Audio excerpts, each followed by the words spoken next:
주식계의 허준입니다. 주식계의 허준. 우리 맥을 한 번씩 짚어주러 나와주시는 르네상스 자산운용의 이건규 대표님. 어서 오세요. 네, 안녕하십니까. 자, 멀리 오셨습니다. 네, 아주 멀리서 왔습니다. 예.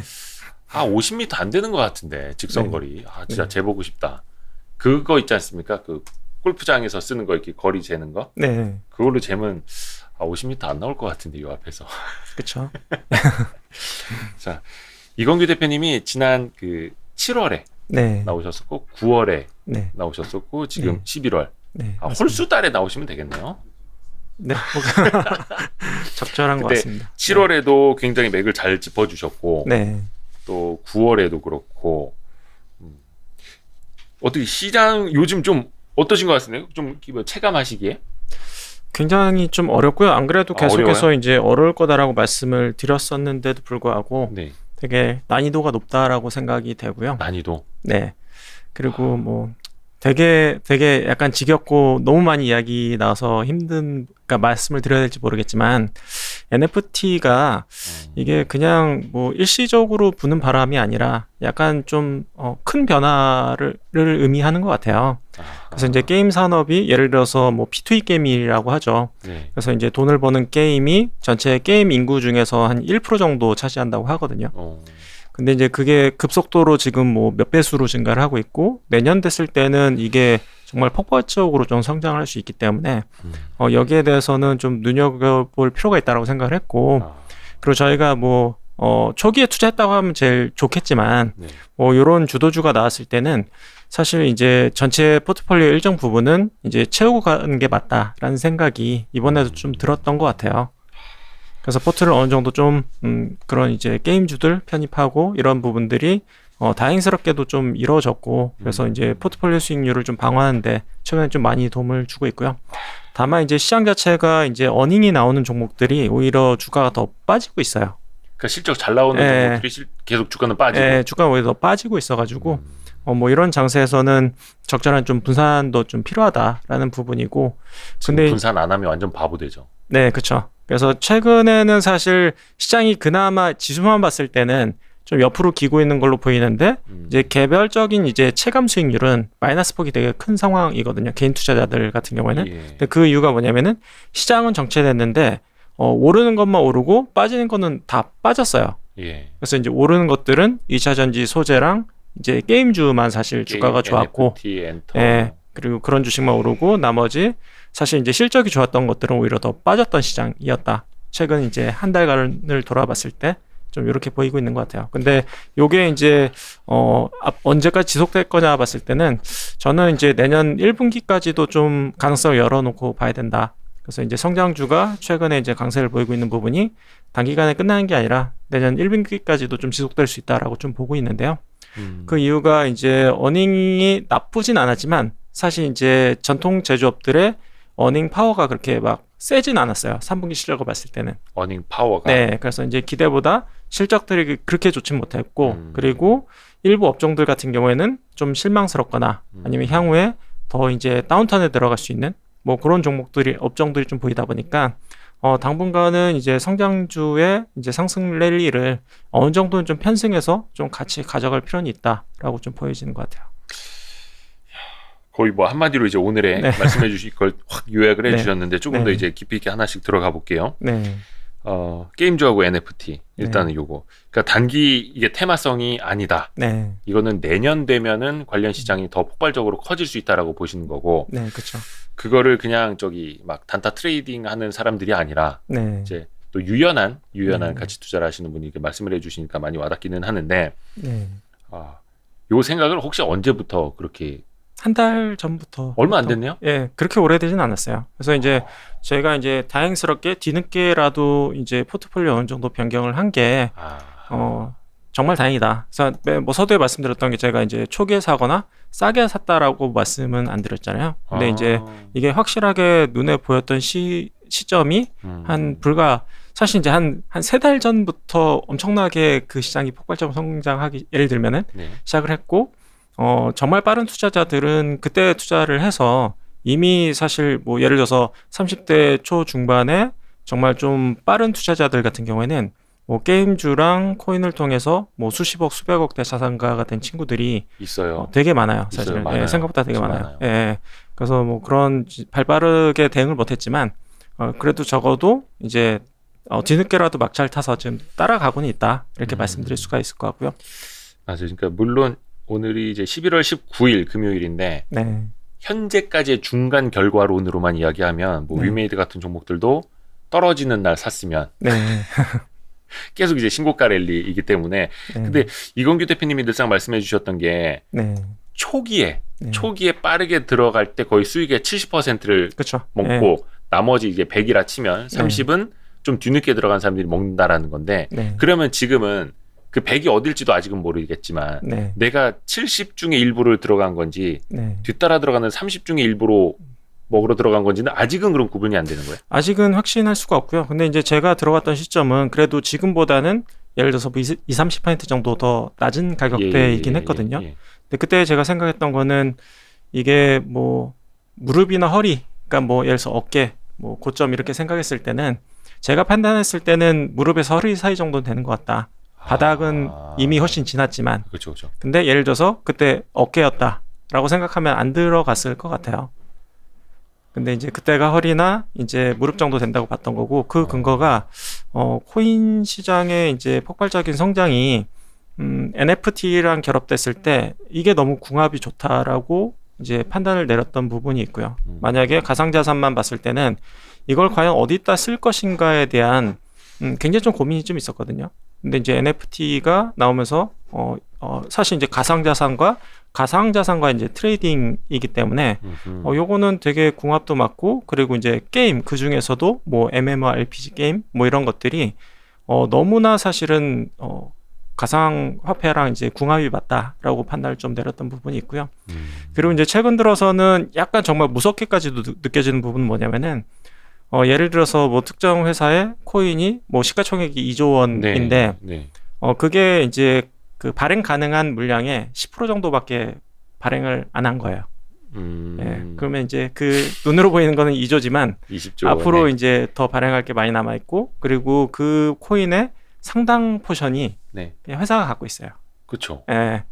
그러다 보니까 이게 잠재력이 그러니까 너무나 무시무시하고 그리고 이제 관건은 그 코인이 과연 이제 플랫폼이 될 것이냐가 마지막 관건인 것 같아요. 왜냐면 너도 나도 지금 NFT를 하겠다고 하는 게 그렇죠. 이 로직을 알고 있기 때문에 무조건 발행할 수밖에 없고요. 근데 이제 문제는 기존의 코인들도 뭐 1년, 2년 지났을 때 상당수의 코인들이 그냥 없어져 버렸어요. 여태까지 봤을 때는. 그렇죠. 네. 그 뭐 알트코인들. 네, 뭐 쓰임새도 없었고 뭐 시장에서 이제 퇴출되었던 그런 부분들이 그렇죠. 있는데 향후 뭐 2년, 3년 봤을 때 NFT도 마찬가지로 코인들이 엄청나게 생겼다가 사라질 건데 만약에 특정 코인이 이제 뭐 신규 사업자를 위주로 해가지고 게임 사업자를 이제 불러들여서 만약에 특정 코인을 엄청나게 사용하고 그 코인이 이제 게임 하는데 유저들로부터 사용되는 약간 플랫폼과 같이 사용된다고 했을 때는 그 가치가 뭐 아까 말씀드렸던 뭐 2조가 갑자기 20조 원이 될 수가 있는 그런 부분에 어떤 영향력이 커질 수 있는 부분이 있겠죠. 그렇죠. 그래서 지금은 무릎 아니면 허리 사이. 지금은 보시는 거고. 제가 볼 때 허리까지는 온 것 같아요. 아, 그래요? 허리는 넘어선 것 같아요. 맞아요. 예, 근데 이제 좀 선별 작업이 좀 필요할 수도 있다. 내년 됐을 때는. 근데 그래도 긍정적으로 보는 부분은 P2E 게임이 로직이 이제 어떻게 되냐면 초기에 보통 이제 투자 비용이 필요해요. 투자 비용이요? 네. 예를 들어서 뭐 아이템을 산다라든지 네네네. 아니면은 예를 들어서 뭐 변화 뭐 이런 것들 뭐 키우는 게임이다라고 하면은 네. 그 씨앗을 사야 돼요. 그렇죠. 예. 그러니까 P2E이기는 한데 그래도 그 중에서 조금 이겨야 네. 뭔가를 캐내는 거잖아요. 네, 그러니까 그런 이기기 부분도 위해서 있고요. 또 키워야 그리고 되고 이제 돈을 써서. 그게 이제 예를 들어서 뭐 씨앗을 심어서 이제 키워서 팔려고 하면은 그 씨앗을 일단 사야 돼요. 혹은 싸우는 게임이라고 하면은 그 캐릭터를 사야 된다라든지 네. 초기 투자 비용이 좀 필요하거든요. 근데 그게 이제 코인으로 투자가 하게 되는데 이게 재밌는 게 유저 수가 이제 증가하게 되면은 코인의 가격도 올라가게 돼요. 그래서 이제 P2E 게임 맨 처음 나왔을 때 사실 초기에 선점을 해서 한 두세 달 굉장히 코인 가격이 낮을 때 이제 게임을 시작을 하고 그리고 나서 이제 계속해서 돌리게 되면은 투자 비용 대비 수익을 막 이제 크게 가져갈 수 있는 부분이 있겠죠. 그러다 보니까 내년에 신규 게임이 나올 때마다 사실은 큰 이슈가 될 확률이 높아요. 왜냐하면은 저변되는 게이머들의 숫자는 엄청나게 증가하고 네. 그리고 이 게임을 오픈했더니 초기 접속자 수가 엄청나다라는 부분이 계속해서 내년에 이슈화되거나 뉴스화될 가능성이 높기 때문에 내년에 또 이런 테마나 이런 분위기가 계속 지속될 가능성이 좀 있다라고 좀 지켜보고는 있고요. 그렇죠. 뭐 물론 뭐 특정 회사를 이야기하는 건 아닙니다만 네, 진짜 뭐 게임을 위한 혹은 게임에 의한 네, 코인계의 뭐 기축통화 네, 이야기 나오고 있고 100개 게임사를 네. 이제 우리의 네, 뭐라 해야 100개 게임 생태계로 런칭하겠다. 끌어들이겠다. 뭐 특정 회사는 이제 150개를 런칭하겠다. 뭐 이렇게 얘기를 하고 있고요. 아, 근데 이제 우리나라 사실 소득 수준으로 봤을 때는 P2E 게임이 사실 좀 애매하긴 했어요. 별 메리트가 없죠, 사실은. 왜냐하면 뭐 예를 들어서 월에 뭐 80만 원 번다라고 하면은 네. 이게 주로 많이 이제 동남아 쪽에서 좀 유행을 했거든요. 예. 주로 이제 필리핀이나 이런 데 쪽은 네. 이제 전체적인 소득 수준이 낮다 보니까 80만 원만 벌어도 그냥 게임만 해도 돼요, 사실은. 네. 게임만 돌려도 돼요. 근데 우리나라 같은 경우에는 근데 저는 이제 가능성이 있다고 보는 부분은 사실 이제 예를 들어서 맞벌이 소득을 하고 있는데 둘이 게임을 돌려서 그러니까 월에 80만 원의 부가 수익이 생긴다고 하면은 굉장히 많은 숫자의 게이머들이 유입이 될 것 같아요. 우리나라에도. 아하. 예, 그리고 이렇게 유입이 되면은 결국엔 코인 가격이 올라가고 그렇게 네. 되면은 약간 선순환 구조가 펼쳐질 수 있다는 부분이죠. 다만 이제 마지막으로 조금 주의해야 될 부분은 게임의 어떤 그 지속력이라고 할까요? 그런 네. 부분들은 좀 짧을 수는 있을 것 같아요. 왜냐하면 최대 효율성은 게임의 지속성. 그 게임이 초기에 나왔을 때 인기가 없을 때 네. 이제 돈을 투자해가지고 이제 그 열심히 돌려서 예를 들어서 뭐 3달, 뭐 5달이 됐을 때 게이머 수가 늘어나면은 이제 그 최대 효율성이 나올 것 같긴 하거든요. 그러면은 네. 그냥 엑시트하고 다른 게임을 하게 될 가능성도 배제할 수는 없을 것 같아요. 그러니까 그 게임 내에서의 어떤 네, 그 진짜 재화를 돈을 캐내는 버는 게 경쟁이 목적이라고 너무 하면- 심해지면 네, 유저들이 좀 떠날 것이다. 네. 왜냐면 다른 새로운 게임, 왜냐면 시간이라는 게 한정되어 있잖아요. 사실 그렇죠, 그렇죠. 재원이라는 것도 한정되어 있고 그러다 보니까 이제 새로운 게임에 투자했을 때의 최대 수익을 얻을 수 있을 것처럼 저는 보이거든요. 네. 그럼 이제 게이머들이 이제 적절히 몇 개월 하다가 그냥 떠나고 다른 아. 게임으로 다시 진입을 하고 어떻게 보면 약간 균형이 맞춰지지 않을까. 그러니까 게이머 너무 많아지면 또 경쟁이 네. 심해지니까 캐낼 것들이 좀 너무 희소해지고 하면 네. 떠나면은 또 다시 경쟁률은 떨어지니까 어느 정도 또 다시 사람들이 채워질 수 아니죠. 있고. 근데 이제 경쟁자가 떨어지면은 코인 가격도 같이 떨어질 가능성이 높기 때문에 그러니까 수익성이 떨어질 가능성이 높아요. 그러면 계속해서 뭔가 흥행이 되는 게임들 위주로 될 테고 네, 떠나기 시작하고 여기서 캐내는 재화의 가치가 떨어지면 사람들이 또 손절 네, 또 떠날 이럴 수도 가능성이 있고. 좀 높다고 보고 있고요. 그러면 그게 게임 이제 자체는 계속 사이클이 빨라지고. 순수하게 이제 게임 자체가 재밌으면은 그게 유지가 되겠지만, 근데 이제 순수하게 이제 게임에 대한 재미보다는 정말 돈 벌려는 사람들밖에 없다. 그 그렇게 게임의 되면. 상품성이 떨어진다라고 봤을 때는 아. 그 게임은 급격하게 이제 쇠락의 길을 걸을 수가 있겠죠. 그래서 결국 게임성이 좋아야 된다. 게임 네. 자체가 좋아야 된다라는 게 네, 돈을 못 캐도 나중에는 재미가 있어서 네, 계속 할 재밌어서 수밖에 하게 되는 없는 부분도 게임. 있고요. 네. 그리고 돈을 이제 지속적으로 쓸 수가 있겠죠. 거기다가 네. 또 네, 승리 네, 혹은 더 흥미를 강하게 위해서 하기 위해서. 네, 그 양쪽을 다 갖춰야 되는 거네요. 그래야지 그 회사도 뭐 코인으로도 벌고 네. 뭐 게임에다가 그리고 사람이 지속성이 이제 있겠죠. 돈 쓰는 걸로도 결국에는 벌고. 게임이 재밌어야지 지속성이 있겠죠. 그러니까 뭐 어디 저기 도트무늬 같은 거를 대충 만들어서 네, 돈이나 벌어라 이런 네. 게임은 사실은 다른 것들이 나오면 이제 지속 가능성이 좀 떨어질 수 있다라고 보시는 그렇죠. 거고. 지금까지의 P2E 게임은 조금 퀄리티는 많이 높진 않았던 것 같아요. 그랬죠. 그래 네. 왔죠. 네, 근데 그게 뭐 한 50개가 되고 100개가 되고 150개가 돼 버리면 네. 그거는 그럼 어떻게 되는 걸까요? 그 안에서도 이게 경쟁이 되려나 아니면은 게임은 경쟁이 되고 네, 그걸 이제 사용할 수 있는 기축 통화는 더 네, 계속해서 더 강력해지는 걸지. 네. 사실은 이제 기축통화를 갖고 있는 회사가 제일 큰 돈을 벌게 될 것 같고요. 네. 그게 기축 통화로 키운다는 회사가 우리나라에 많이 있나요? 몇 개 있죠. 어, 그게 이제 100개, 150개 게임을 런칭하겠다는 얘기는 네. 기축통화가 되겠다는 의미예요. 그 회사가 100개, 150개를 그렇죠. 만들 수가 할 수는 없어요. 없죠. 네, 그러니까 나한테부터 내가 갖고 네. 있는 코인에부터 네. 너네도 이거 사용해. 네. 그렇죠. 너희들 이제 아직 코인 기술이나 음. 기반 투자된 부분 없지. 음. 그러니까 뭐 그런 빨리 붙어. 돈 여력도 없지. 네. 그러니까 우리한테부터 이렇게 하는 거죠. 여기에 빨리 붙으면 너네도 우리에 얹혀서 빨리 갈 수 있어. 그렇죠. 이런 식으로. 뭐 대안이 별로 없겠죠. 왜냐하면은 그런 회사들이 이제 코인을 만든다고 해서 네. 누가 관심 가져주지도 않을 거고요. 네. 그래서 그리고 황금성이 부족하면은 사람들이 많이 안 하겠죠. 근데 이게 잠깐 이게 전통적인 가치 투자자들이 못 뛰어들었거나 네. 못 따라갔거나 혹은 뒤늦게 따라간 이유 중에 하나가 네. 밸류에이션과 네. 어떤 뭐 가치 측정 네. 이게 안 된다는 거잖아요. 네. 그럼 어떻게 그래서 하시는 저희도 거예요? 이제 투자한 부분이 예를 들어서 포트폴리오에 100% 투자를 한다. 그런 라고 하면 그건 거는 안 문제가 되죠. 될 수 있어요. 뭐 근데- 개인 투자도 아니고. 네. 근데 이제 제가 봤던 거는 이 코인이라는 잠재력이 생각보다 우리가 생각했던 것보다 어마어마하구나라는 부분을 좀 느꼈고요. 그리고 전체 포트폴리오의 일정 부분은 가져가는 게 맞다라고 판단을 내렸죠. 그렇습니다. 이게 참 근데 그 코인 가격이 등락이 엄청나게 심하고요. 코인 가격 그죠? 예. 뭐 그건 변동성이 그리고 원래 거기에 따라서 이제 개별 기업들의 주가도 굉장히 변동성이 지금 큰 상황이기는 해요. 오히려 코인에 따라서 네, 주가가 그렇죠. 코인에 따라서 지금 주가가 움직이고 있고요.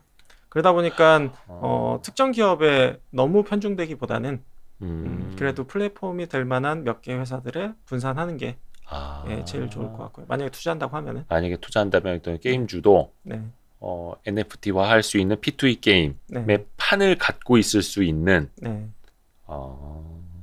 그러네요. 또 한쪽에만 저기 할 수는 없고 그것도 또 나중에 어떻게 될지 모르는 거니까 그거 역시 계란을 한 누가 바구니에 담는 최종 거니까 승자가 될지는 아직은 모르는 상황이에요.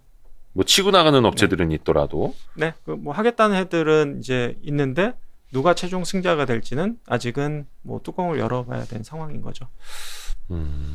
그러네요. 그러니까 이게 참 메타버스랑 NFT 빼고는 지금 시장이 이제 설명이 안 되는데 네, 일단은 뭐 NFT 쪽으로는 게임주 네, 엔터사들도 NFT 가지고 이제 뭐 많이 한다고 하잖아요. 네. 뭐 하이브 같은 경우에도 뭐 계속 신고가 행진 가고 있고 네, 특히나 아이돌이 군대에 가더라도 네. NFT로 활용을 해서 계속해서 네. 수익화를 할 수 있다고 하고 네. 그러면 같은 선상에서 보세요. 엔터들도 네, 저는 어닝 파워 측면에서는 게임 회사랑 엔터랑은 좀 비교가 안 된다. 게임 회사가 훨씬 파워풀하다 이렇게 보고 있어요. 예. 왜냐면은 예를 들어서 게임 회사야 이제 그 게임으로 돈을 벌어도 고객들한테 욕을 먹지는 않거든요. 게임사가 그런 식으로 돈을 벌어도 근데 네. 이제 예를 들어서 뭐 콘서트나 이런 것들은 괜찮아요. 근데 이제 NFT로 예를 들어서 이제 뭐 BTS가 뭐 특정 영상을 찍어서 그걸 회사가 네. 딴 것도 아니고 회사가 예를 들어 10억에 판다. 예. 그러면은 이게 이제 약간은 그 팬들을 등쳐먹는 약간 그런 행위가 될 수 있거든요. 그래서 약간 제한적일 거예요. 그걸 막 엄청나게 예를 들어서 뭐 100개의 어떤 동영상을 찍어낼 수도 없고 희소성이 떨어지겠죠. 그리고 특정 예를 들어서 동영상이나 이제 포토를 뭐 너무 비싸게 팔아도 사실은 좀 안 되는 부분이 있다 보니까 그 용도가 제일 클 것 같긴 해요. 예를 들어서 뭐 군대 가거나 좀 공백기나 이제 뭐 약간 휴식 기간에 뭐 그런 재미들을 줄 수 있는 부분들은 뭐 분명히 활용이 가능하지만 이게 지속적으로 돈을 찍어낼 수 있는 거는 저는 게임 회사다 이렇게 보고 있기 때문에 물론 이제 기존에 없던 것들이 이제 붙어주기 때문에 뭐 그 잠재력인 거라는 거는 우리가 이제 향후에 확인이 필요하겠지만 현재로만 봤을 때는 저는 게임 회사가 이제 NFT만 봤을 때는 훨씬 더 강력하다 이렇게 보고 있고요. 그러니까 엔터 회사 같은 경우에는 오히려 그 NFT를 많이 활용하더라도 희소성이 네. 떨어지는 문제가 있고 네. 몇 가지를 비싸게 팔더라도 뭔가 좀 그것도 약간 반감을 살 논란의 수가 여지가 있고 좀 있고요. 약간 그런 딜레마가 있어서 그냥 네. 기존의 수익을 좀 보완해 주는 정도로 보시는 네. 이게 진짜 그 완전 메인 수익이 될 수 있을 것이다 NFT로 활용하기 이것까지는 아니고 근데 지켜봐야 될 것 같아요. 그건 이제 현재 그렇죠. 또 그거는 비즈니스 이제 모델이 어떻게 될지 모르니까 명확하게 나온 상황은 아니기 때문에요. 근데 뭐 예를 들어서 이제 뭐 BTS가 군대 갔는데 예를 들어서 뭐 출석 점수라든지 그런 걸 통해서 출석 점수 예를 그럴 들어서 수 뭐 있죠. 그런 것들을 해가지고 NFT 코인을 주고 곰신들 막 이렇게 해서 그리고 뭐 그 중에서 코인이 제일 많이 쌓인 사람한테 나중에 이제 컴백했을 때 뭐 VIP 티켓을 준다라고 하면은 예를 들어서 뭐 그렇게 해서 이제 활용이 가능한 거죠. 그러면 이제 이 그러니까 뭐 유효 회원들이 네. 엄청나게 유지가 되는 효과는 이제 그것만으로도 사실은 이제 수익을 빼놓고 생각해도 긍정적인 효과라고 볼 수가 있고요. 그리고 그 VIP 회원권을 이제 코인으로 거래할 수가 있겠죠. 아하, 예. 아하. 근데 이제 그게 골프장 회원권처럼. 예, 예. 근데 이제 뭐 경매를 통해서 이제 서로 거래하는 거야 사실 뭐라고 할 수는 없으니까. 네, 그렇죠. 근데 그 과정에서 막 회사가 막 엄청나게 이익을 얻기보다는 네. 예를 들어서 뭐 1,000만 원에 거래가 됐다라고 하면은 음, 그 수혜는 회사보다는 그 이제 팬이 가져갈 가능성이 좀 높을 것 같기는 해요. 네. 그렇죠. 그러니까 회사는 딱 발행할 때 네. 그때 수익을 취하는 네, 거고 그리고 이게 이제 시장 거래가 돌아다니면서 될 가격이 때 오르는 이제 거는 수수료를 받게 되고 이럴 것 같은데. 예, 수수료만. 네, 그래서 그 부분은 좀 더 이제 지켜볼 필요가 있다. 이렇게 보여지는 것 같고요. 너무 과도한 기대감을 가질 필요는 없지 않을까? 정도의 이제 상대 비교를 했을 때는. 다만 그 기존의 비즈니스 구조가 하나 더 보완이 되는 것까지는 좋고, 네. 근데 어떤 이익의 또 성장의 어떤 폭발성 측면에서 보면 네. 역시 그렇게까지 폭발적이진 않을 수도 있다. 상대 비교를 했을 때는. 상대적으로는 네. 게임사가 나을 수도 있다. 네. 요즘에 게임 회사들 보면은 이게 시가총액의 앞 단위가 막 달라집니다. 네. 거의 조 단위로 그냥 훅훅 달라지잖아요. 네. 그래서 이제 보면은 이게 1조 원이 안 되는 회사 찾기 유행이 부는 것 같기도 하고. 그렇죠. 그렇죠. 그래서 이제 유행이 좀 불었던 거는 NFT를 언급 안 한 실적이 안 좋은 게임 회사를 사야 된다. 뭐 그런 얘기도 좀 있었죠. 그렇죠. 그러니까 네. NFT를 언급을 안 했는데 네. 제 2의 뭐, 이제 제 실적도 3의 안 뭐. 좋고 주가가 이제 떨어져 있으면 NFT라는 이름만 딱, 그러니까 말만 딱 하는 순간 주가 이제 급등하기 때문에. 아니 근데 이게 답정너잖아요. 답정너. 네, 사실 네. 지금 게임 회사들한테 당신네 NFT 네. 게임에다 NFT 붙일 겁니까? 안 붙일 겁니까? 그러면 우리는 이제 그런 거 안 할 겁니다. 하는 회사가 어디 있겠어요? 검토 중입니다라고 얘기를 보통 하고요. 그렇죠. 그리고 예. 이제 하겠다고 했던 회사 중에도 몇몇 회사들은 정말 그 상승 폭이나 상승 기간이 되게 짧았던 주식들이 몇 개 있어요. 과거에 네, 최근에 NFT를 한다고 했는데 뭐 당장 그냥 하루는 금방 오를 수 떴다 있어도 가라앉은. 금방 가라앉은 회사들의 특징을 보면은 그게 뭐지? 게임성이 좀 떨어지거나 아니면은 좀 의구심이 가는 회사들이에요, 사실은. 얘네가 정말 할 수 있을까? 뭐 그냥 해봤자 묻어가려는 거 아니야? 막 이런 네, 식으로. 딱딱 그런 느낌을 주는 회사가 네. 몇 개 있거든요. 그래서 그런 부분들은 투자자가 잘 판단을 해야 될 것 같긴 하고요. 우리나라에 상장돼 있는 게임주가 몇 개나 되려나? 지금 제가 지금 딱 머릿속에 떠오르는 거 한 10개 남짓밖에 없는데 네. 저도 뭐 시총 순으로 이렇게 보고 있기는 한데 많죠? 네, 뭐 한 20개 내외 될 것 같은데 저도 그걸 정확히 세보진 않아가지고요. 그러니까 뭐 하여튼 그거는 그 회사의 이제 능력치를 네. 이제 봐야 되는 거고 실제 비즈니스화 되는 건지를 또 봐야 되는 거고 물론 이제 네. 초반에는 NFT 냄새만 나도 네. 같이 이제 날아가는 거니까 늘 그래 왔잖아요. 근데 결국에는 그 뭐 특정 회사의 CEO도 얘기했는데 게임의 상품성이 일단은 제일 중요하다. 그래야지 유저를 계속해서 이제 유지시킬 수 있다라는 부분에 대해서는 좀 동의가 되는 것 같고요. 좋습니다. 요 부분은 하여튼 앞으로도 계속 고민이 될 것 같아요. 왜냐면 또 지금 거의 조정도 없이 한 두세 달 네, 이렇게 그쵸. 막 날아가는 것들이 있다 보니까 네. 어느 날 갑자기 왜 그런 이야기 많이 하지 않습니까? 어떤 펀더멘털이 지금 같이 가지 않는 상황에서는 네. 한번 꺾였을 때 크게 꺾일 수 있다고. 네. 약간 그런 거에 대한 겪어보신 분들은 트라우마가 있고 네. 못 겪어보신 분들은 이거 무섭다는데 어떡하지? 이런 분들 근데 이제 이거는 되게 어려운 부분이 저도 사실 그런 주식들을 되게 조심하는 편이지만 네. 이거는 정말 누구도 경험해 보지 않은 부분인 것 같아요. 그래서 이거가 이제 정말 꺾일 거다라는 부분에 대해서는 누구도 저는 맞출 수 없고 언제까지 갈 거다도 누구도 맞출 수 없다고 생각을 해요. 네, 그래서 옵션적인 성격으로 어느 정도 포션은 나쁘지 않은 것 같다. 네. 근데 지금 사야 되냐라고 물어보신다고 하면 저는 솔직히 좀 자신은 없는 것 같아요. 지금은 좀 아리까리해요. 그러니까 저는 그래도 지금 예를 들어서 매수 단가 대비 한 20% 30% 그래도 이제 이익이 있다라고 하면은 떨어져도 저는 버틸 수 있거든요. 그리고 버틸 생각이고. 그렇죠. 그게 참 어려운 지점입니다. 뭐 물론 네. 사람마다 또 상황이 다 다른 거라서 네. 아무튼 NFT, 엔터, 게임 이쪽 뭐 계속될 것 같고 메타버스는 참 어떻게 돼? 메타버스는 저는 뭐 그냥 게임 말고는 관심이 없어요. 왜냐면은 이게 너무 파워풀 보이기 때문에 오히려 메타버스보다 NFT 네, 쪽이 네, 네. 훨씬 파워풀하다. 그죠? 하기사 메타버스 속에서도 NFT를 써야 되는 거고. 메타버스라는 게 되게 모호한 개념이고 예. 명확하지가 않아요. 그리고 뭘 하겠다는 회사도 사실은 별로 없어요. 음, 예를 들어서 뭐 가상인간을 만든 경험이 있다? 그걸로 돈을 얼마 벌지 사실은 저는 잘안 되게 퀘스천이에요. 사실은. 예. 뭐 얼마 벌 수 있겠죠. 근데 이제 그게 정말 유의미하게 수백억 수천억을 만들어낼 수 있느냐를 봤을 때는 뭐 그러니까 어떻게 생각하실지 모르겠지만 수십억은 벌 수 있겠죠. 근데 그게 사업화하고 그리고 이제 시가총액 감안한다고 봤을 때는 그렇게 큰 건 아닐 수도 있다. 그 메타버스 ETF 있잖아요. 네, 그 안에 편입되어 있는 종목도 이렇게 보면은 네. NFT 관련주로 분류되는 것들이랑 되게 많이 겹치더라고요. 겹칠 예. 수밖에 없죠. 예. 네, 그래서 그냥 메타버스 ETF 이름을 네. NFT ETF라고 이름을 바꿔도 음, 뭐 그냥 그런가 보다 할 정도로. 네. 근데 이제 메타버스 관련된 기업들은 사실 분류된 기업들을 살펴보면은 굉장히 매출 비중이 적거나 아니면 심지어는 관련 없는 회사들도 있어요. 네, 그래서 좀 더 좀 면밀하게 찾아봐야 될 것 같고요. 좋습니다.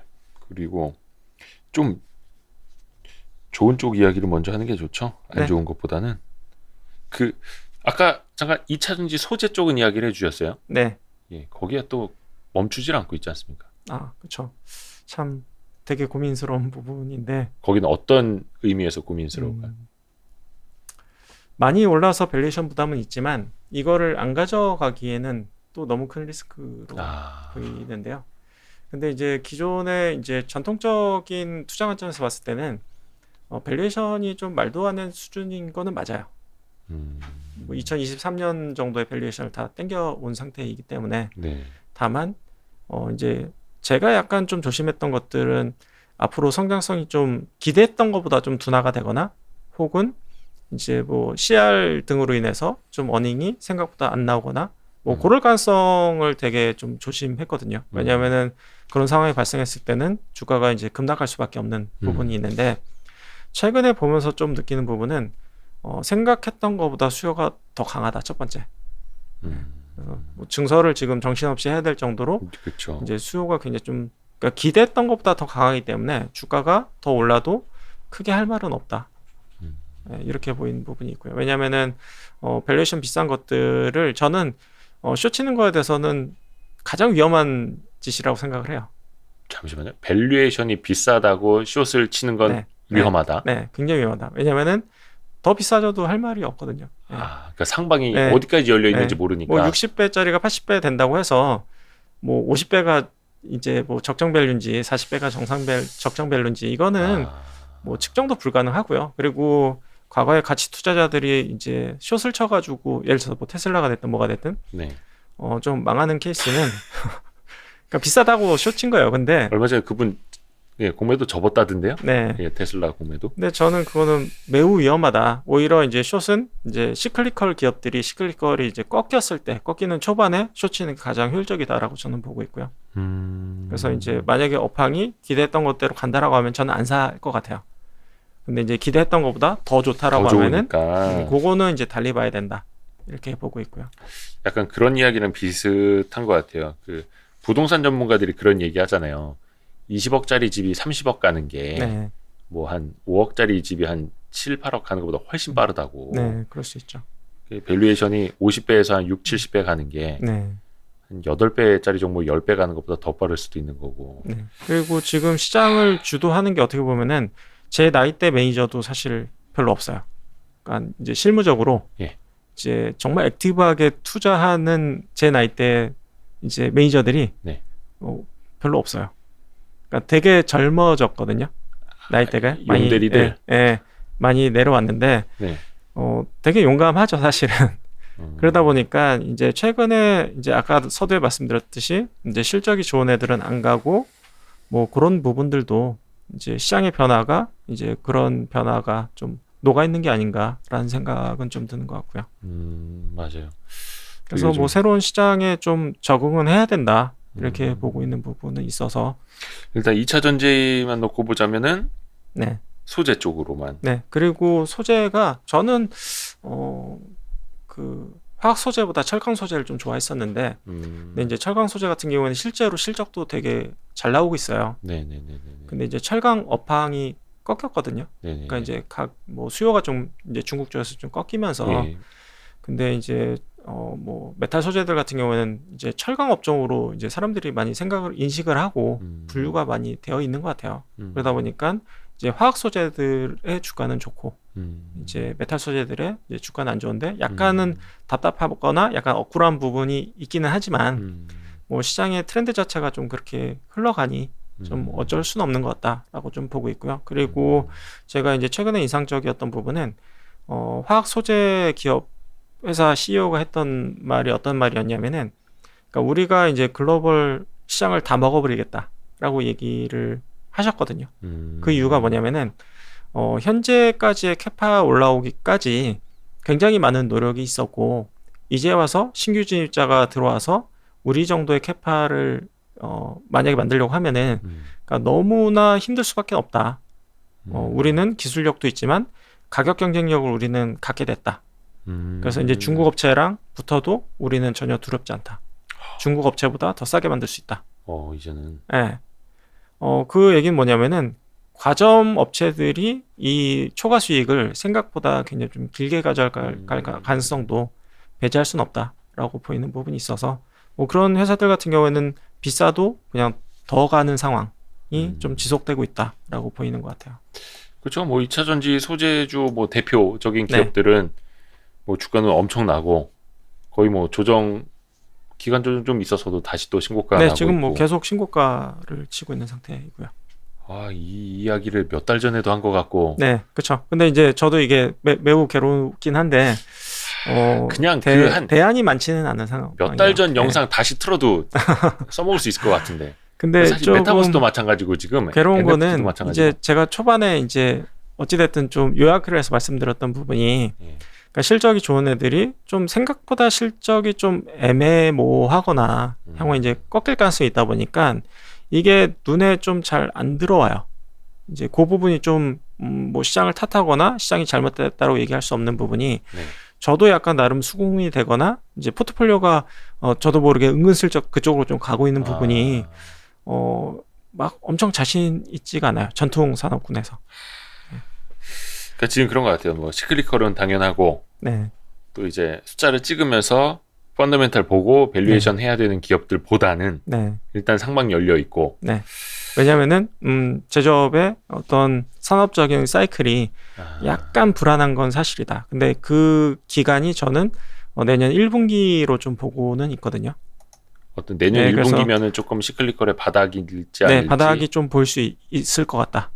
인플레이션 우려도 조금 1분기 때 피크아웃하고 이제 뭐 시클리컬 기업들의 어닝도 이제 1분기가 좀 바닥을 형성을 하지 않을까 싶은 생각이 들어가지고요. 그래서 내년 1분기까지는 그냥 성장주에 좀 묻어가자, 뭐 이런 생각을 좀 갖고 있고요. 다만 이제 내년 2분기부터는 다시 전통적인 제조업이나 가치주들도 다시 한번 좀 두각을 나타내는 시기가 될 수 있지 않을까 이렇게 바라보고 있고요.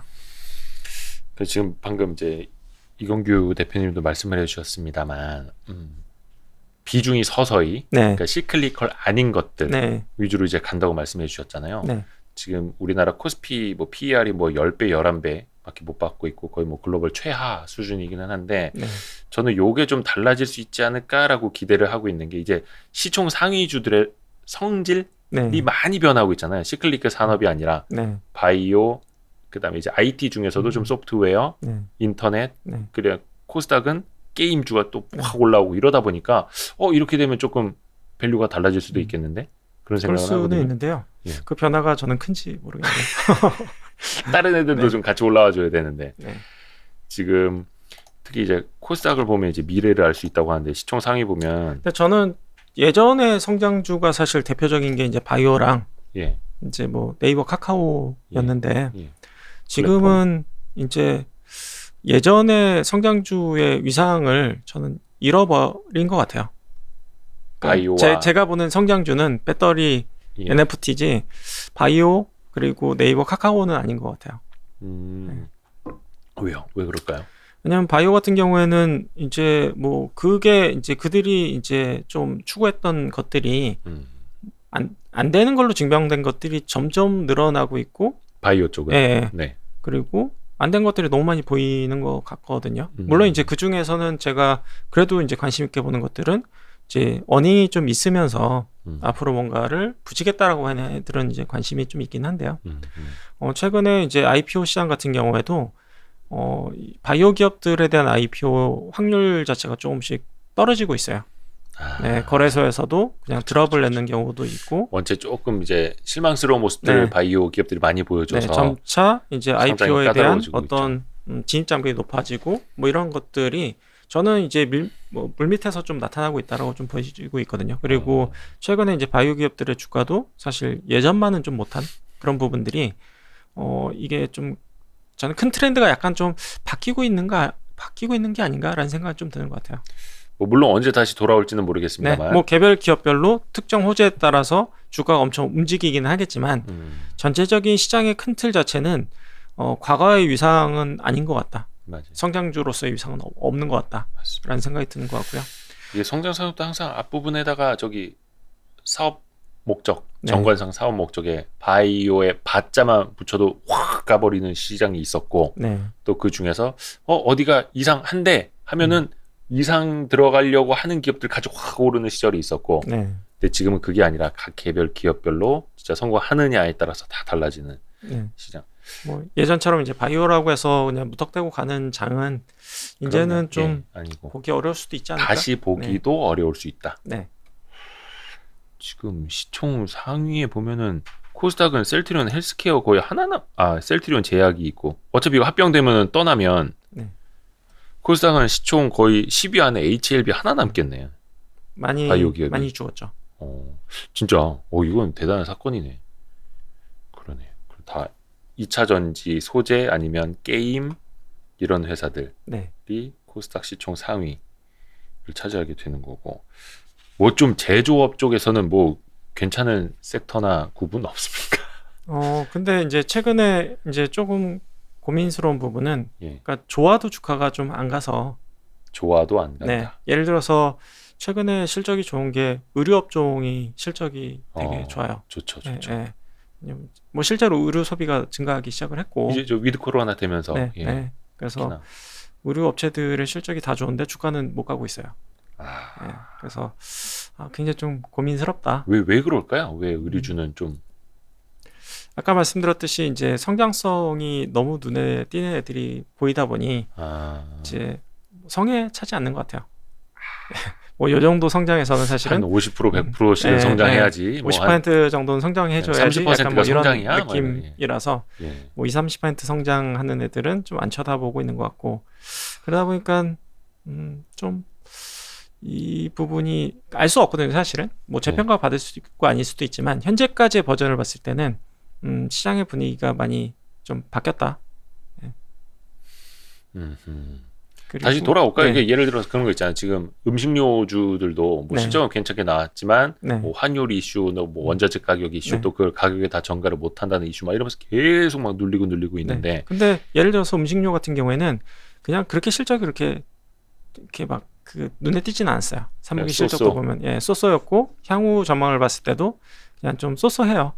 그래서 주가가 못 가는 게 저는 이해가 돼요. 왜냐하면은 저는 뭐 이제 음식료 업종 같은 경우에는 과거에 좀 안정적인 성장 플러스 해외 시장의 어떤 발판 마련으로 인해서 밸류에이션 이제 리레이팅 한번 크게 됐었고 그리고 지금은 해외에 대한 기대감이 좀 많이 예전에 비해서 좀 빠져 있고 떨어져 있죠. 그러니까 저는 이게 비슷하게 보고 있는 부분이 뭐 화장품, 뭐 음식료 약간 비슷한 느낌이거든요. 바이오.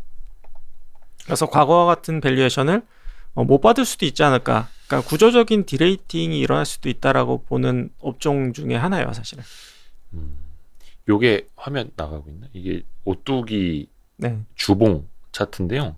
오뚜기 주봉인데 요때가 13년부터 15년까지는 말씀하신 것처럼 막 수출이라든지 막 그렇죠. 음식료주 뭐 이제 밸류에이션 릴레이팅 된다 막 이러면서 이 무거웠던 오뚜기가 얼마입니까? 이게 한 3년 만에 15만 원짜리가 140만, 이거 10배가 거의 9배? 네. 한 3년 만에 9배 이렇게 올라갔었는데 네. 이제 그 시절은 다시 오기 힘들다라는. 최근 뭐 한 5년간의 횡보를 보이는 그렇죠. 거잖아요. 그 음식료주들도 사실 매출 성장률을 여러분도 이제 찾아보시면 아실 거예요. 5% 혹은 10% 꾸준히 네. 성장하는 회사들이 네. 꽤 많습니다. 그렇죠. 근데 그래서 뭐 이렇게 되는 것 같아요. 그러니까 이제 밸류에이션 예를 들어서 과거에 이제 해외 기대감으로 30배를 받았는데 예. 지금 예를 들어서 15배, 20배라고 했을 때 과연 그게 싼가? 라는 부분에 있어서는 저는 과거 대비해서 싸지만 절대적으로 예를 들어서 내수 전담 업종이다라고 봤을 때는 지금도 그렇게 막 싸 보이진 않는 것 같아요. 네, 개인적으로. 그렇습니다. 그래서 뭐 주가가 못 올랐고 뭐 이런 부분들은 그러니까 그 주가 차트나 주가 못 오른 거 보면 싸 보일 수는 있지만 네. 뭐 실질적으로 밸류에이션을 봤을 때는 저는 싼지에 대한 의문은 좀 갖고 있어요. 그냥 단순히 과거 대비 네, 이렇게 과거 보면 안 대비해서 된다. 떨어졌을 뿐이지 멀티플이 이제 과거가 좀 약간 저는 리레이팅이 좀 세게 됐었고 지금은 구조적인 디레이팅 구간이다 라고 보고 있고요. 밸류에이션 릴레이팅이 세게 됐던 구간 대비 지금을 비교하면 안 되는 이유가 지금은 딜레이팅 되고 있는 상황이니 그렇죠. 그거 보고 그냥 옛날엔 그렇게 많이 밸류에이션 쳐줬는데 왜 지금 안 해줘? 지금은 뭐 너무 지금 싸 이러면 안 된다는 적정 주가가 30배야 이렇게 얘기하면 저는 약간 의아스러운 거죠. 지금 음식료의 주에다가 30배를 막 이렇게? 네, 그렇죠. 참 그래서 이 밸류에이션이라는 게 되게 무서운 놈입니다. 그렇죠? 네. 실적은 뭐 연간 5% 10% 변하더라도 밸류에이션은 그냥 거의 막 30% 40%이 확 달라질 수 있는 거니까. 그렇죠. 무섭네요. 맞다. 오늘이었죠. 오늘 저희가 그 PCB 기판 쪽 그 공부하실 수 있는 영상 그 대신조건 박강호 위원님 영상을 올려드렸거든요. 벌써 많은 분들이 이제 보신 것 같은데 그쪽은 좀 어떻게 보세요? 지금 그 패키징 기판 시장 자체는 실적이 되게 좋고요. 그래서 이제 남아 있는 업체들이 이제 수혜를 좀 보고 있는 것 같아요. 남아 있는 업체들. 그러니까 결국에는 뭐 최근 몇 년간을 봤을 때는 그렇게 막 좋았던 업종은 아니에요. 근데 이제 구조 조정이라든지 이런 부분들 좀 거치면서 이제 남아 있는 소수의 업체들이 좀 수혜를 보는 구간인 것 같고요. 그리고 이제 기판 자체도 좀 변화가 좀 있는 것 같기는 해요. 그게 이제 비메모리 반도체 같은 경우에 특히나 이제 메모리 반도체 같은 경우에는 대량으로 동일한 제품을 찍어내는 구조이고요. 비메모리 같은 경우에는 그러니까 커스터마이징이 좀 필요하고 이제 소량 생산에 좀 가깝거든요. 그러다 보니까 그러니까 그 반도체 업체가 그 후공정을 잘 하지 않아요. 왜냐면 막 찍어내는 게 아니라 커스터마이징을 해야 되거든요. 그러다 보니까 그걸 이제 아웃소싱을 많이 줘야 되고 그러다 보니까 그와 관련된 뭐 기판 업체들의 실적이 좀 좋아지는 뭐 그런 부분들이 좀 있었던 것 같아요. 근데 이제 이게 비메모리 반도체 시장이 커지면 커질수록 그 시장도 커질 수밖에 없거든요. 그렇죠. 그래서 올해 3분기 때 굉장히 좀 인상적인 실적들이 대부분 나왔고 그리고 향후 구조적인 약간 개선일 가능성이 좀 높지 않나 이렇게 보이고 있는 것 같아요. 그래서 IT 중에서는 패키징 기판 쪽의 실적이 현재로서는 제일 좋다. 이렇게 보여지고요. 근데 여기는 실적이 잘 나와도 주가가 못 오르는 거는 아니고 이쪽은 주가가 올랐어요. 실적이 좋으면 그게 또 바로 반영이 되는 패키징 기판 쪽은 그것도 이제 업계 구조 조정이 좀 있었고 구조적인 변화. 구조적인 변화가 있다. 좋습니다. 요거랑 연관지어서 이제 뭐 어차피 패키징 기판은 이제 반도체를 위해서 존재하는 거니까 사실 반도체 관련 주들이 일주일에 하루씩은 오르던데요. 저기 일주일에 하루 저기 메타버스나 이거 쉴 때, 그렇죠. 예전에는 2차 전지 쉴 때 잠깐 올랐는데 지금은 메타버스나 NFT 관련주 쉴 때 잠깐 오르더라고요. 그렇죠. 반도체는 좀 어떻게 봐야 돼요? 지금 내년 2분기까지는 적어도 반도체 가격이 빠진다라는 부분에 대해서 이견은 아무도 없는 것 같아요. 근데 최근에 좀 반등했던 부분이 그 부분인 것 같아요. 그러니까 2분기에는 진정이 될 것 같아요. 반도체 가격 하락이. 왜냐면은 이제 뭐 인텔의 신규 CPU, 서버용 CPU가 나오게 되면은 이제 투자 수요를 어느 정도 자극을 할 수 있고 그러면 이제 수요가 좀 개선되는 모습을 보일 수 있거든요. 근데 현재는 굉장히 이 현상에 대해서 좀 논란이 좀 많아요. 그러니까 투자자들마다 이거는 수요가 강해. 어떤 투자자들은 이거는 잘못된 수요야 이렇게 보고 있는 부분이 뭐냐면은 예를 들어서 이제 4분기 돼서 이제 수요 증가율이 많이 좀 떨어졌어요. 수요 증가율이 예. 뭐 실제로 수요가 안 좋다라는 얘기죠. 뭐 한 1~2% 정도 수요 증가를 좀 보고 있거든요. 일반적으로. 네. 근데 이제 하이닉스가 조금 좀 높게 보고 있는 것 같아요. 예를 들어서 한 8~9% 이렇게 보고 낙관적으로 본다. 보고 있는 것 같아요. 근데 그게 재고 수준은 또 되게 높거든요. 그러니까 되게까지 아니어도 평균적으로 봤을 때 좀 높은 전반적으로 어깨 재고가 디램 재고가 뭐 서버 업체들이 갖고 있는 것들 뭐 서버 포함해가지고 예. 이제 디램의 재고 비교적 높은 수준인데 하이닉스는 생각보다 수요 좋습니다. 우리 예를 들어서 하이싱글의 출하를 볼 겁니다라고 얘기를 하고 있고 나머지 애들은 좀 조심하고 있는데 재고 수준은 좀 높다 보니까 실제로 이 업황에 대해서 수요가 생각보다 괜찮네라고 보는 입장이 한 군데 있고 또 반대쪽으로는 하이닉스가 약간 지금 무리하고 있는 거야. 뭐 내년 1분기에는 너무 세게 본다. 내년 1분기에는 오히려 재고가 더 많이 쌓이면서 이제 반도체 디램 가격이 생각했던 것보다 더 많이 빠질 수 있어. 이렇게 보이는 이제 시각들이 좀 팽팽하게 맞서고 있는 것 같고요. 다만 이제 그런 부분이 있는 것 같아요. 그러니까 주가가 이제 선행을 하는 부분이 분명히 있잖아요. 좋아지면은. 근데 그 시각은 비슷한 것 같아요. 그러니까 내년 2분기에는 반도체 가격의 하락률이 이제 완화된다라는 부분에 대해서는 좀 이견이 없다 보니까 이걸 언제 살래에 대한 이제 싸움이 되는 거죠. 눈치 보기 싸움. 네, 그래서 예를 들어서 6개월 정도 선행할 수 있으니 난 모르겠고 지금 살래. 없으면 난 너무 불안해. 라고 하면 이제 사는 거고요. 그러니까 그때 이제 주가가 좀 한번 이제 튀기도 하고 근데 이제 구조적으로 가기가 좀 어려운 부분은 그러니까 1분기 때 이제 비수기를 맞이하게 된다는 부분이죠. 그래서 이 부분을 과연 견딜 수 있을까? 이런 부분에 대해서 투자자들 사이에서 많이 좀 엇갈리고 있는 것 같아요. 시각 자체가. 근데 최근에 반등은 이런 불안감이 반영됐다. 이거를 못 샀을 때. 그러니까 다른 업종은 못 샀을 때 그렇게 불안하진 않아요. 매니저가. 근데 내가 반도체, IT, 대형 이제 주식을 못 사서 시장을 못 따라간다라고 하면은 이건 너무 뼈 아픈 사실은 아픔이거든요. 그렇죠. 그러니까 시가총액 비중이 매니저들한테는 제일 크기 때문에 뭐 시가총액 비중이 어마어마하게 크기 때문에 이거를 안 사고 못 따라간다. 이 시점을 내가 피킹을 잘 못했다라고 하면은 사실은 뭐 저도 이제 벤치마크를 많이 신경을 안 쓰지만 그러니까 내년에 가장 신경 쓰이는 포인트가 그거예요. IT를 내가 언제 사야 되지? 정말 그게 가장 민감해요. 지금 이제 펀드 매니저들 사이에서. 근데 그걸 모르겠으면 불안하니까 그냥 사는 거예요.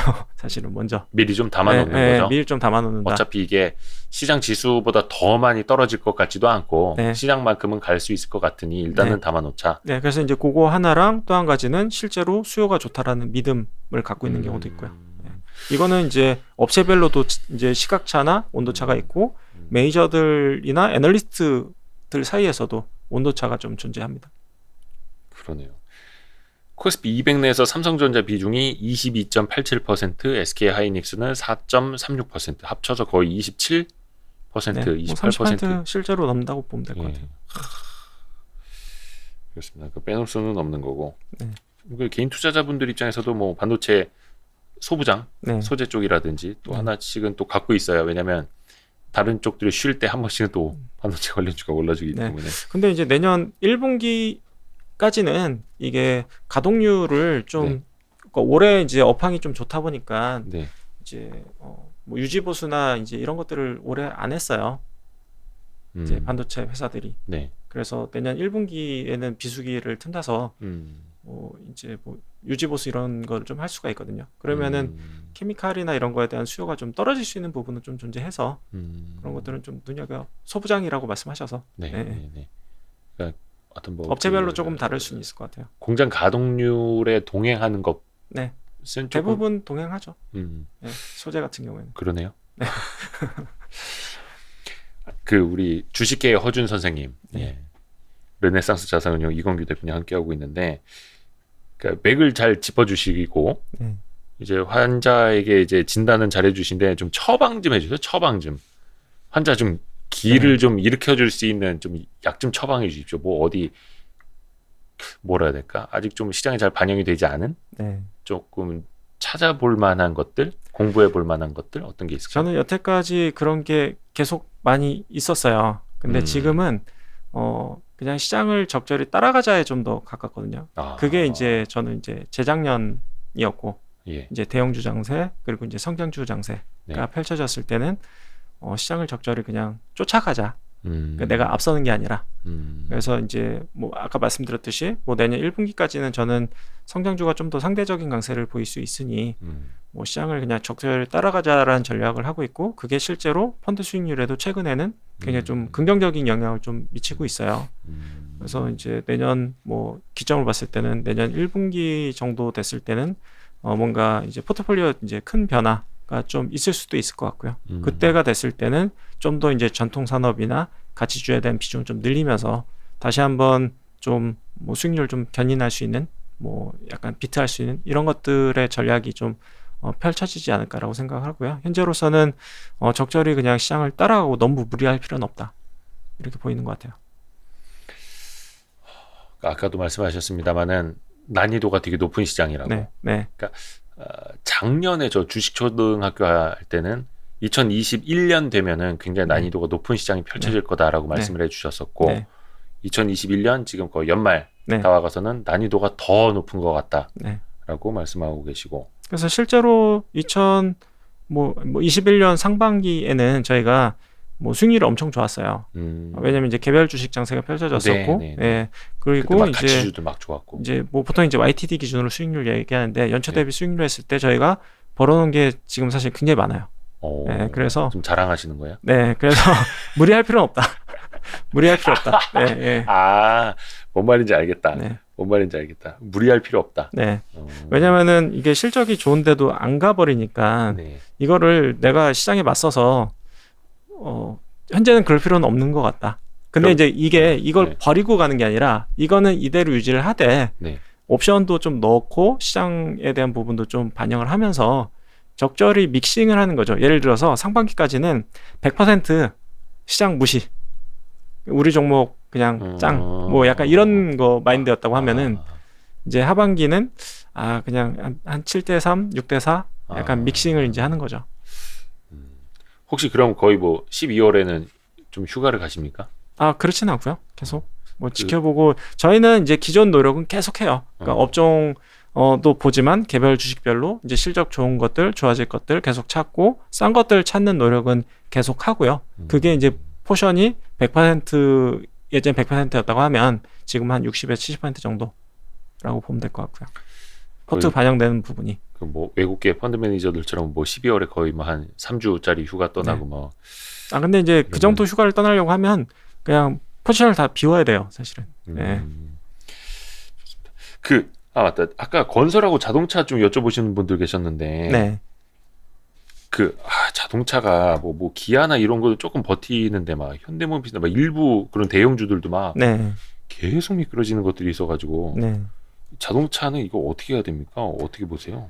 이제 상대적인 매력에서 2차 전지 소재에 비해서 좀 떨어졌다 보니 그쪽으로 많이 갈아타면서 이제 수급적으로 많이 이제 좀 공백이 생겼던 그런 부분이 있었던 것 같고요. 다만 긍정적인 부분은 어찌됐든 이제 반도체 수급 때문에 자동차용 반도체 수급 때문에 이제 가동을 못해서 못 팔았던 부분은 서서히 개선될 수 있다. 그게 내년에 가장 큰 장점이고요.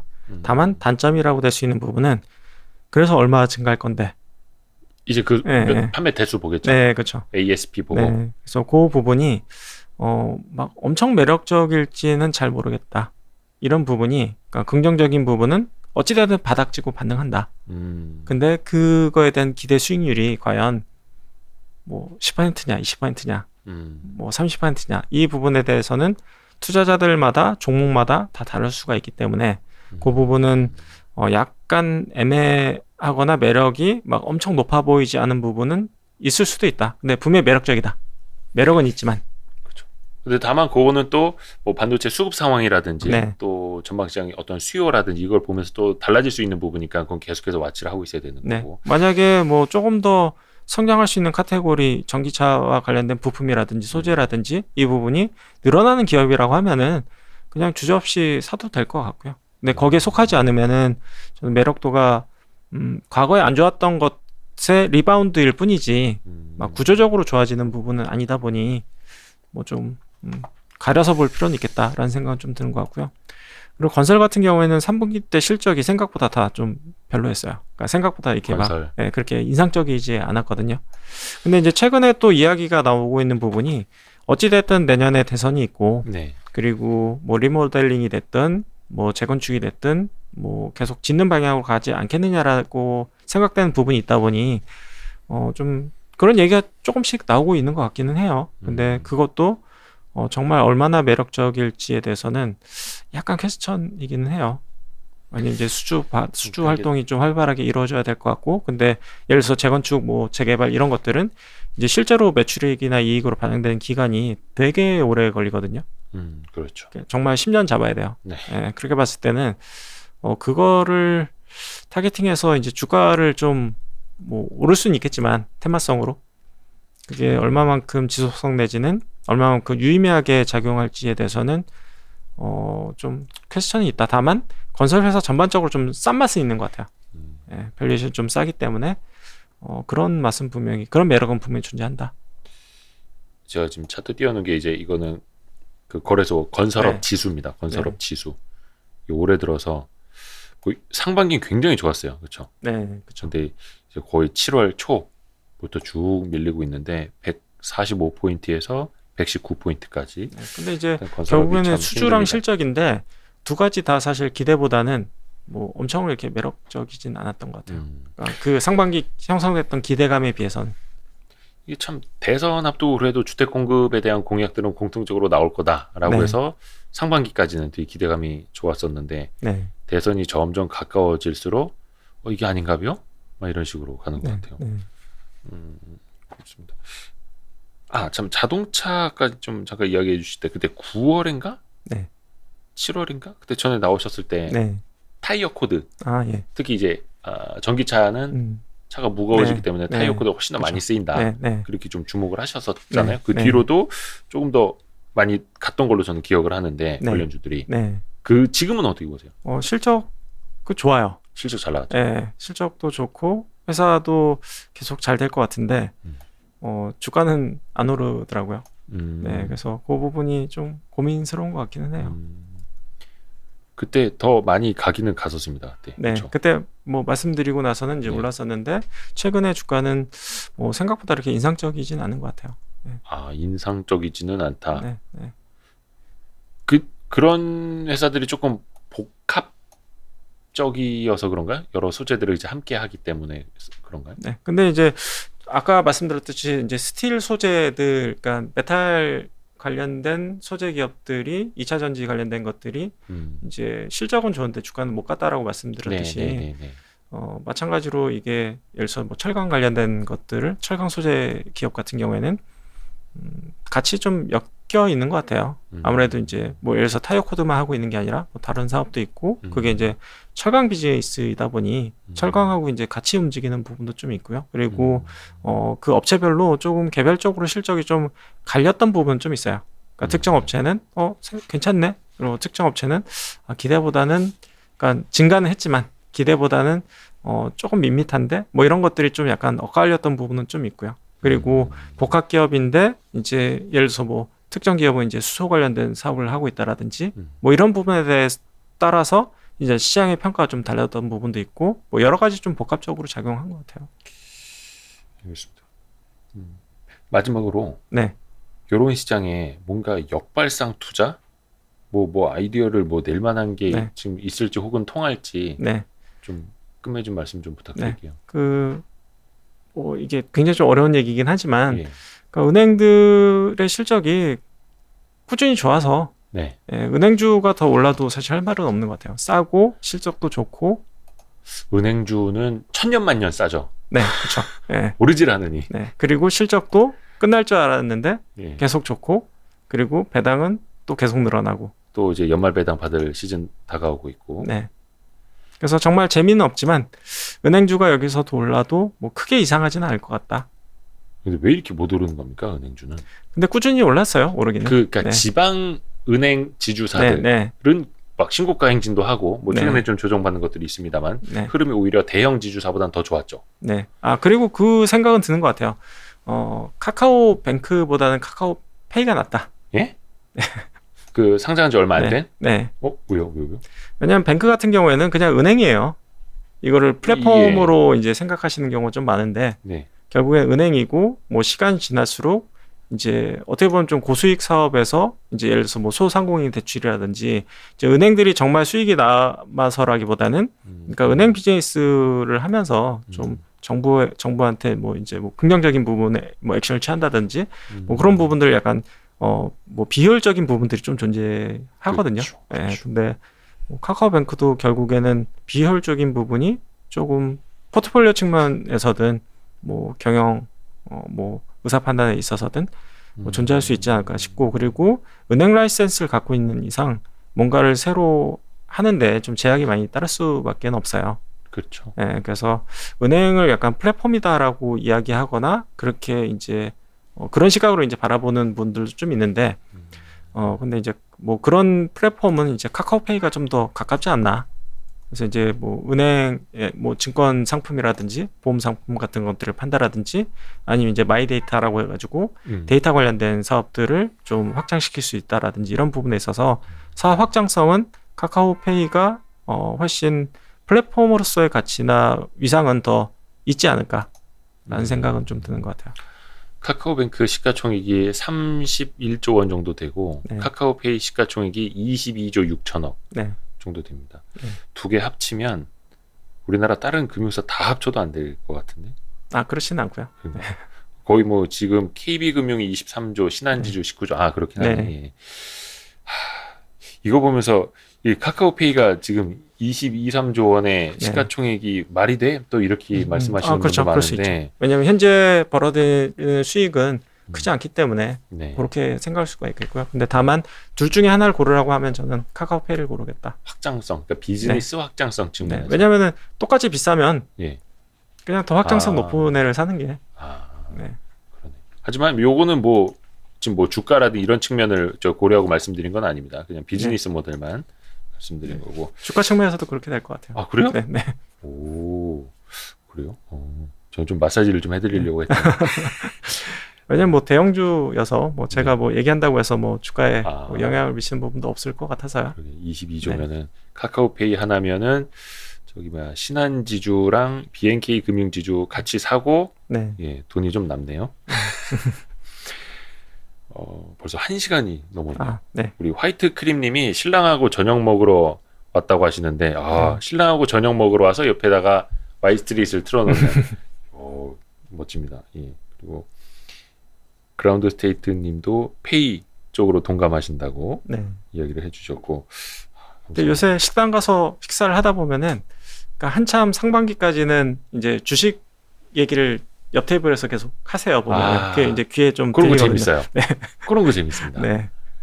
근데 이제 최근에 이제 코인 얘기를 좀 많이 하는 것 같고요. 코인. 네. 근데 이제 주식이라는 게 어려운 게 NFT 얘기하지 않나? 그러니까 주식이라는 게 어려운 게 요만큼 알아도 아는 척을 할 수가 있고 맞아요. 이만큼 알아도 아는 척을 할 수가 있기 때문에 그게 좀 재미있긴 하더라고요. 근데 그게 피크 아닙니까 또 이게? 그럴 수도 있는데 근데 트렌드의 변화도 좀 있는 것 같아요. 왜냐하면 지금 특히나 이제 젊은 세대들 같은 경우에는 이제 근로소득만으로는 부자가 될 수 없다라는 인식이 굉장히 좀 강하고 그리고 이제 투자와 관련된 것들이 구조적으로 증가한 건 맞는 것 같아요. 관심도 증가했고 맞습니다. 이제 뭐 인구수도 증가했고 계속 관심 가져야죠. 지금 조금 시장 어렵다고 나 주식 안 해 하고 다 떠나는 건 사실 저는 되게 어리석은 행동이라고 근데 저는 생각하고. 좀 장기적으로 봤으면 좋겠어요. 맞아요. 왜냐면은 돈 벌 수 있는 기회가 올해가 끝이 아니에요. 그러니까 대부분 주식시장에서 큰 시세를 줬던 거는 사실 10년에 한 번 정도이거든요. 그렇게 봤을 땐 좀 더 좀 롱텀한 관점에서 바라봤으면 좋겠다. 예를 들어서 올해나 뭐 이렇게 돈을 많이 못 벌었다고 하더라도 그리고 또 한 가지 이제 생각이 드는 부분은 올해 돈을 못 벌었으면 저는 투자에 대한 실력이 본인의 실력이 조금 좀 모자랐을 가능성이 있다. 아직은. 그러면 좀 더 공부가 필요하거나 아니면은 본인이 예를 들어서 이제 좀 높은 금액을 운영하고 있다고 하면은 그걸 뭐 ETF가 됐든 인덱스가 됐든 다른 이제 공모 펀드가 됐든 뭐 돈을 좀 돌리고 개인 투자 비중을 좀 낮출 필요성도 있다. 저는 이렇게 사실 보고 있어요. 올해 진짜 투자 잘하신 분들은 뭐 수십 % 이상 이미 지금 만족할 만한 수익을 못 거뒀다고 하면은 투자에 대한 어떤 관점이나 본인의 어떤 실력에 대한 판단을 좀 냉정하게 뒤돌아볼 필요는 있다. 좀 더 공부를 열심히 하시고 네. Y스트릿 보면서 공부도 하시고 혹시 이제 사모펀드에 맡길 만한 자금이 되시면 르네상스 자산운용을 찾아가시면 되십니다. 잘했습니까, 저? 근데 이제 사실 이제 거기에 해당된 분들이 많지 않는 게 저희 최소 가입 금액이 3억이다 보니까 이제 올라가가지고 네. 그 몇몇 운용사들 사고 네. 치는 바람에 이게 3억 가입하는 것도 매우 쉬운 일이 아니어가지고요. 네. 그러니까 저도 아직 멀어가지고. 네. 그래서 저희가 참고적으로 이제 뭐 광고 하나 하면은 네. 내년에 이제 개인 1임 라이센스를 저희가 취득하려고 지금 1임 운용 신청을 낸 상태여서 내년 뭐 빠르면 내년 1분기에는 뭐 최소 가입 금액을 좀 낮춰서 그래서 이제 개인 1임으로서 이제 투자할 수 있게끔 그런 기회를 좀 열어드릴 수도 있을 것 같다라고 보이고 있고요. 위탁은 아예 맡기는 거고 네. 1임은 내 계좌인데 네. 금융회사가 맡아서 운용을 해주는 네. 거고. 그렇죠. 1임 운용. 요거는 문턱이 훨씬 더 낮을 거 아니에요, 사모펀드보다는. 근데 뭐 아직까지 저희가 이제 서비스를 시작 안 해서 뭐 정한 건 없는데 한 1억 정도 생각을 하고 있습니다. 기대하고 있겠습니다. 그거 되면 네. 알려주십시오. 네. 그리고 이제 홀수 달에 나오신다고 약속했기 때문에 1월에 나오셔서 신년. 네. 그리고 또 그때 되면 장 분위기가 어떻게 달라질지 또 몰라요. 알 수 없죠. 너무 빨라가지고 그때 되면 또 뭐 반도체 바닥이 나왔네 만에 뭐 그 차량용 반도체 수급이 좋아졌네 만에 또 할 수도 있는 거라서 그 시점에 한번 또 맥을 짚어주십시오. 제가 이렇게 진맥 기다리고 있겠습니다. 알겠습니다. 오늘 이 주식계의 허준 르네상스 자산운용의 이건규 대표와 함께했습니다. 너무 고맙습니다. 네, 감사합니다. 고맙습니다. 여러분도 안녕히 들어가세요. 감사합니다. 고맙습니다.